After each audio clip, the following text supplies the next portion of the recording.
আমার আজকের নিবেদন, আমার লেখা কবিতা পরশ পাথর। পরশ পাথর খেপা খুঁজে ফেরে বহু পদে ঘুরে, অচেনা পরশ পাথর আশার ছলনে আজও খুঁজে চলে শীর্ণ যে কলেবর। এই সেই খেপা ছুটে যায় যেন অসম্ভবের পিছনে, পরশ পাথর খুঁজে খুঁজে ফেরে শুধুই আপন মনে।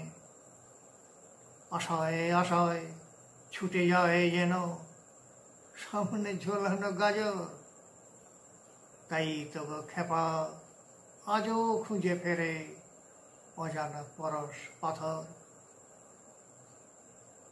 তলিয়ে ভাবলে এই রূপ খেপা আছে আমাদের মনে, বড় একগুঁয়ে সে তো বিবেকের কোনো কথা নাই শোনে।